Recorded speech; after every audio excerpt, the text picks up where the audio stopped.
မင်နီဆိုးတားပြည်နယ်မှာနေထိုင်ကြတဲ့ကရင်မိသားစုတွေစီ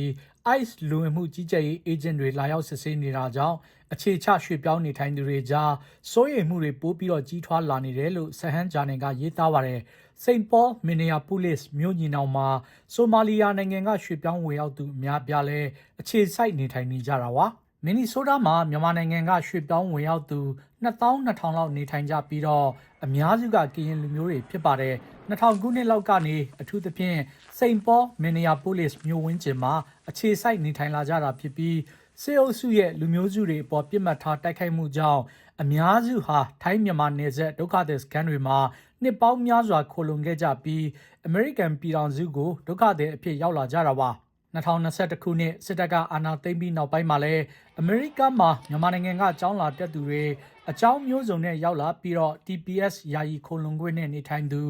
4000လောက်ထဲက1200ဟာမင်နီဆိုးတားမှာနေထိုင်ကြပါတယ်။ Trump အစိုးရအမိမြေလုံခြုံရေးဌာနက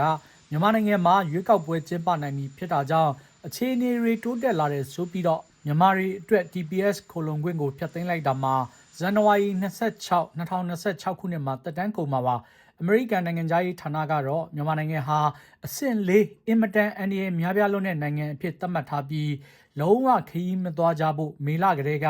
သတိပေးတားမြစ်ထားတာကြောင့် Trump အစိုးရအမိမြေလုံခြုံရေးဌာနနဲ့နိုင်ငံသားရေးဌာနသတ်မှတ်ချက်ဟာတစ်ခုနဲ့တစ်ခုဆန့်ကျင်ဘက်ဖြစ်နေတာပါမြန်မာနိုင်ငံကနေအမေရိကမှာအခြေချရွှေ့ပြောင်းလာသူအတော်များများဟာတိုင်းရင်းသားလူမျိုးစုဝင်တွေဖြစ်ပြီးတော့အများစုကသမ္မတဒေါ်နယ်ထရမ့်ကိုထောက်ခံမဲပေးခဲ့ကြသူတွေလည်းဖြစ်ပါတယ်မြန်မာနဲ့ကရင်စကားပြောဝန်ထမ်းတွေအလုပ်လုပ်ကြတဲ့ The Wilder Foundation ကသူတို့ဝန်ဆောင်မှုပေးနေတဲ့မြန်မာရွှေ့ပြောင်းဝေရောက်သူတွေစီ ICE တပ်ဖွဲ့ဝင်တွေလာရောက်စုံစမ်းတာတွေရှိကြောင်းပြောပါတယ်။စစ်အာဏာရှင်လက်အောက်မှာစစ်ပွဲတွေကြားရှင်သန်ရပ်တည်ခဲ့ရသူတွေအဖို့အမေရိကန်အာဏာပိုင်တွေရဲ့အခုလိုလာရောက်စစ်ဆေးမေးမြန်းမှုတွေကဟိုတုန်းကအိမ်ကနေလာခေါ်ခံရတဲ့ကြောက်ရွံ့ဖွယ်ရာစိတ်ဒဏ်ရာတွေကိုပြန်ပြီးတော့ပေါ်လာစေတယ်လို့ဝန်ဆောင်မှုပေးခံရသူတဦးကပြောဆိုကြောင်းစိတ်ချမ်းသာရေးအကြံပေးဂျွန်နင်ဝေက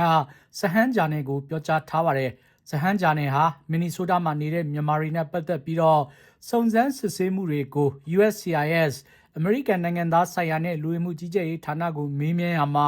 လူဝင်မှုကြီးကြပ်ရေးစနစ်အပေါ်တလွဲအသုံးချတာမျိုးကိုနှိမ်နင်းဖို့ရွှေ့ပြောင်းဝင်ရောက်သူတွေရဲ့ရှောက်လွှာအကျိုးခံစား권နေရလိပ်စာ